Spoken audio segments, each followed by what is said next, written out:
नमस्कार, मैं अनीता चौधरी और न्यूज अड्डा पे आप सभी का स्वागत है। इंडो चाइना बॉर्डर की अगर बात करेंगे तो चीन ने गालवान वैली में जो भारत ने उसको मुंहतोड़ जवाब दिया था, उसको लेकर के ऑफिशियली पहली बार अपना स्टेटमेंट जारी किया है। चीन ने ऑफिशियली ये कबूल कर लिया है कि गालवान वैली के दौरान उसके भी 5 सैनिक मारे गए थे। अब तक जो चीन ये बोल रहा था कि नहीं, इसमें भारत की शिकस्त हुई है, और कुछ चीन की आवाज मिलाकर, सुर में सुर मिलाकर यहाँ के पॉलिटिशियन भी और यहाँ के कुछ मीडिया हाउसेस भी जिस तरह से चीन के उस स्टेटमेंट को सपोर्ट कर रहे थे, इससे जब चीन का ये बयान आया है तो ये साफ जाहिर होता है कि कुछ लोग इस देश में रहकर चीन परस्त हो गए हैं। वो चीन की भाषा बोलते हैं और कहीं ना कहीं इसका फायदा चीन उनको पहुंचाता है। कभी किसी फंड और फाउंडेशन और एनजीओ में डोनेशन देकर, तो कभी हवाला के जरिए उन तक पैसे पहुंचाकर। ये पहला मौका है जब चीन ने अपनी शिकस्त को मंजूर कर लिया है, और चीन ने कुछ आसानी से नहीं किया है, क्योंकि जब जो जीत भारत की स्ट्रैटेजिकल हुई है इंडो चाइना बॉर्डर पे, उसको आज पूरा विश्व उस जीत को लेकर के भारत को लोहा मान रहा है। चीन इंडो चाइना बॉर्डर पे टिक नहीं पाया, आखिरकार चीन को वापस जाना ही पड़ा, और अलग अलग पॉइंट से लगातार चीन अपने सैनिकों को हटा रहा है, चाहे पांगंग लेक हो, चाहे रिजांगला हो, या बाकी और सारे पॉइंट। चीन ऐसे एक एक करके सारे पॉइंट से अपने सैनिक हटाएगा, क्योंकि बातचीत का ये दौर जारी है और भारत की मजबूती को चीन पहचान चुका है। चीन जानता है कि अगर कुछ भी नापाक हरकत वो करता है तो उसके साथ भले पाकिस्तान आता है, लेकिन भारत के साथ अमेरिका आएगा। अमेरिका की नई सरकार ने, उसके डिफेंस मिनिस्टर ने, उसके फॉरेन मिनिस्टर ने ऑफिशियली स्टेटमेंट जारी किया कि कुछ दिन पहले कि इंडो चाइना बॉर्डर पे जो स्थिति है वो विश्व के लिए चिंताजनक है, लेकिन अमेरिका भारत के साथ है। चीन हर तरफ से मार खाता जा रहा है। अब जो अपने कब्जे में जिन देशों को वो रखे हुए था, जिन इलाकों को रखे हुए था, वो लोग भी उसको आंखें दिखा रहे हैं, आंख तरेर रहे हैं। दरअसल चीन वेदर कहें या सिचुएशन कहें या उसके सैनिकों का कम मनोबल कहें, चीन बॉर्डर पे टिक नहीं पाया। चीन को मजबूरन वापस जाना पड़ा। भारत ने जबरन चीन को मजबूर कर दिया कि तुम हमारी सरहद की जमीन से वापस जाओ, और हमारी एक भी इंच जमीन तुम्हारे पास नहीं रहेगी। चीन कभी भी अपने सैनिकों की मौत को एक्सेप्ट नहीं करता है, उनको गैलेंट्री अवार्ड नहीं देता है, उनका मान सम्मान नहीं बढ़ाता है। चीन के साथ उसके पॉपुलेशन को अगर देखे, उसके डेमोग्राफी को अगर देखे, तो मुश्किल ये है कि चीन में हर फैमिली में एक बच्चा का जो नियम है, वो कहीं ना कहीं जो सैनिक हैं, जो यंग कैप्टन्स एंड मेजर्स हैं, जो उसकी सेना में शामिल होते हैं, उनके परिवार वालों के अंदर दहशत फैलाता है। वो सैनिक भी इतने मन के ऊपर से लेकर के, अपने मनोबल को लेकर के इतने मजबूत नहीं रह पाते हैं, उनका मोरल हाई नहीं रहता है। वो कहीं ना कहीं डरे होते हैं कि अगर उनको कहीं कुछ हो जाता है तो उनके फैमिली को क्या होगा। चीन एक डरपोक, इनसिक्योर्ड कंट्री है, इसीलिए विस्तारवाद के जरिए वो ऐसा सोचता है कि विश्व के कोने कोने को आंख दिखाकर वो पीछे कर सकता है। लेकिन चीन की इस साजिश को आज पूरा विश्व समझ चुका है। छोटे छोटे देश भी चीन को आंखें दिखा रहे हैं, उसके ऊपर नजरें तरेर रहे हैं, और चीन को बता रहे हैं कि चीन औकात में रहो, क्योंकि विस्तारवाद, उग्रवाद, फैलाववाद और अशांति वाली ये जो तुम्हारी नीति है, इससे पूरा विश्व आज त्रस्त हो चुका है। भारत ने तो मुंहतोड़ जवाब दे दिया कि जाओ चीन, चले जाओ यहाँ से। लेकिन मैं यहाँ पे सवाल उन पॉलिटिशियंस और उन मीडिया हाउसेस से करने आई हूँ जो उस वक्त में, और ये मरे हुए सैनिक 5 नहीं हैं, मैं आपको बता दूं ये 40 से भी ज़्यादा हैं, जिसको चीन एक्सेप्ट नहीं कर रहा है। ये 5 की एक्सेप्टेंस भी यूं हुई है कि चीन के अंदर ही बगावत शुरू हो गया है कि आप इतने दिन तक बैठे रहे, इतने दिन तक सैनिकों को वहां बैठाए रहे और आप फिर बिना कुछ लिए दिए वापस आ गए। और इस पूरे प्रकरण के दौरान जो सैनिक घायल हुए, जिनकी मौत हुई, आप उनका नाम तक नहीं ले रहे हैं, आप उनको सैनिक सम्मान तक नहीं दे रहे हैं, आप उनके स्वाभिमान को ऊंचा नहीं कर रहे हैं, उनके परिवार के मनोबल को नहीं बढ़ा रहे हैं। इस बगावत को देखते हुए चीन डर के मारे ये ऐसा कर रहा है। कई ऐसे नाम जो चीन ने जारी किए हैं, उनमें से 1-2 ऐसे नाम हैं जो उस वक्त में जब कुछ विजुअल्स दिखाए गए थे, आए थे, लीक हुए थे सामने से, तो उस समय में वो नजर आया था, वो नाम नजर आया था।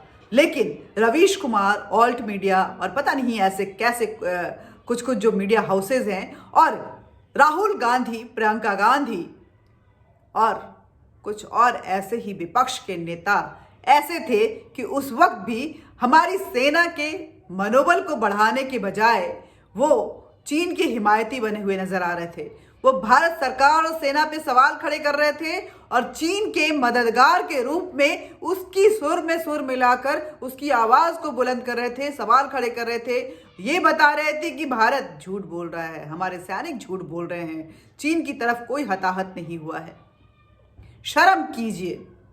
आज एक्सेप्टेंस पे, चीन के इस कबूलनामे पे राहुल गांधी आप क्या बोलेंगे?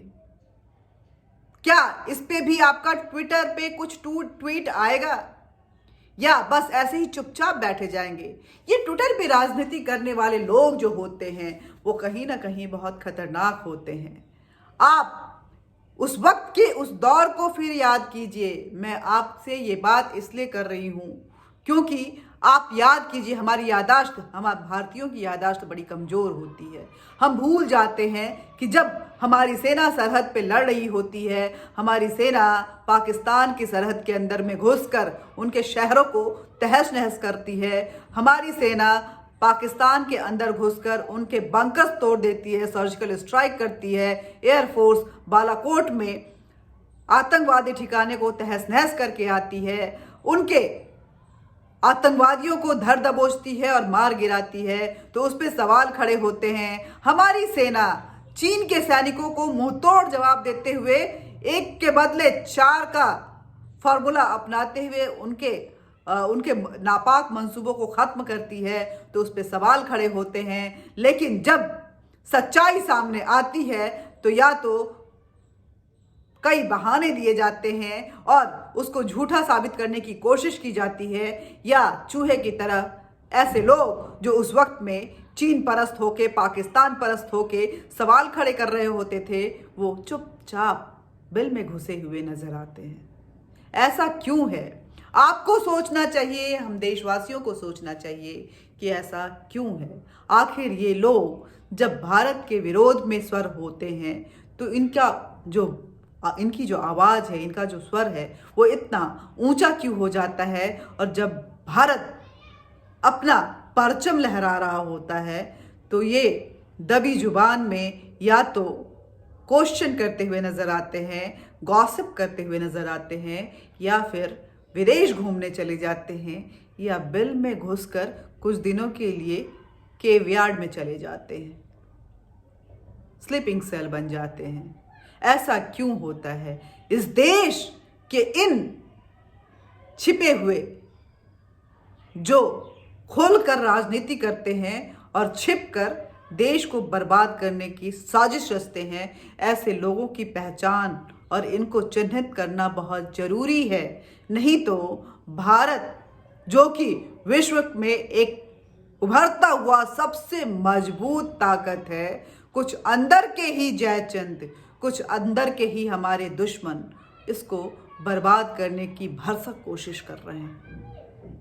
वो कई अलग अलग रूप में नजर आते हैं, कभी वो इंटेलेक्चुअल नजर आते हैं, कभी वो मीडिया के रूप में नजर आते हैं, कभी वो पॉलिटिशियन होते हैं, कभी डॉक्टर्स होते हैं, तो कभी कुछ और ग्रुप होता है, और कभी छिपे हुए स्लीपिंग सेल्स की तरह पीछे से स्ट्रैटेजी रचते हुए किसान आंदोलन करवाते हैं और लोगों को बरगलाते हैं। कभी शाहीन बाग आंदोलन करवाते हैं और सीएए के नाम पर एक गलतफहमी पैदा करते हुए, भ्रामक खबरें फैलाते हुए देश को अस्थिर करने की कोशिश करते हैं। ऐसे देश के दुश्मनों से हमारे देश को बचाना है, अपनी एकजुटता खत्म नहीं करनी है और फक्र के साथ सर ऊंचा करते हुए बोलना है कि ये भारत की हिंद की सेना है, ये कभी किसी के सामने शिकस्त नहीं खाती।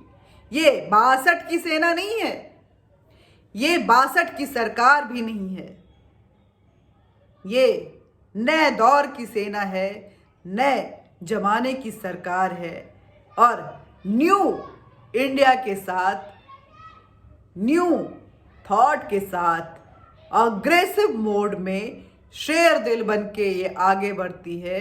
और अगर कोई बोलता है भारत एक शांति प्रिय देश है, ये हमारा सबसे पहला मकसद है, लेकिन कोई हम पे बारूद फेंके और हम चुपचाप जल जाएं, आज हमें ये मंजूर नहीं है। बारूद के बदले बातचीत नहीं चलेगी, गोलों के बदले में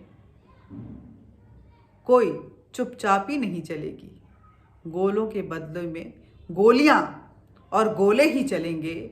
और जब बारूद चलेगी तो भले हमारे कुछ लोग जब पीछे से खंजर भोंकते हुए, बारूद उड़ाते हुए हमारी तरफ घुसने की कोशिश करेंगे, तो हम उन्हें ख़त्म करना भी जानते हैं और उन्हें जलाना भी जानते हैं।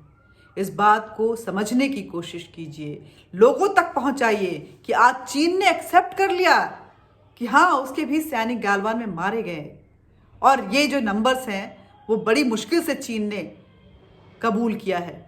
जितने भी किए हैं और भी नंबर सामने आएंगे, क्योंकि जिनके अपने मरे हैं वो चीन में उनके भी माँ हैं, उनकी भी बीबियाँ हैं, उनके भी परिवार हैं, वो भी अपने बेटे की शहादत को ऐसे जाने नहीं देंगे। चीन में रंजिशें परवान पे हैं, चीन में गृह युद्ध परवान पे है, चीन की जनता चीन के सरकार से परेशान हो चुकी है।